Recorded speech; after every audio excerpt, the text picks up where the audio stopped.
Hi, I'm Winston Dixon, James Ryan Professor of Film Studies at the University of Nebraska Lincoln, and this is Frame by Frame. We're going to talk about movie theaters today.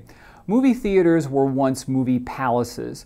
They were hugely designed places, for example, Radio City Music Hall, where you had thousands and thousands of seats, and you would have not only a movie, but you would have an orchestral prelude, and you would have shorts, and you would have live acts, and basically it was a movie palace that people would go to every single week and enjoy a motion picture, on a big screen. And it's interesting to realize that in 1946, 80 million people went to the movies every single week, and that's the entire range of audiences from children to adults. So you had nearly half the population going to the movies.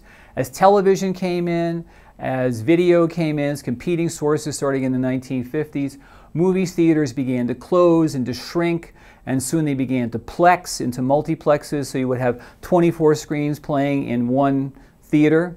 Also, union projectionists began not to be used, and the projectors began to be run by the popcorn people. And as a result of that, the quality of the image that you were seeing sort of went down. But it was financially necessary.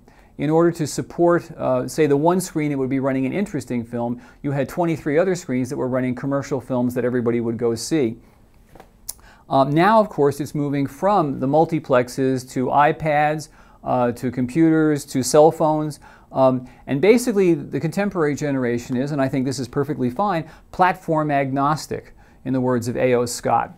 In other words, that basically any way they can get the information is a good way to get the information. And of course, Netflix streaming films are basically very popular now as the latest way to get the information. So what we're seeing is from the big movie palace to the small television screen to the huge flat screen, to the iPad, to the cell phone. We're seeing all different ways of film delivery, but the day of the movie palaces is unfortunately gone forever.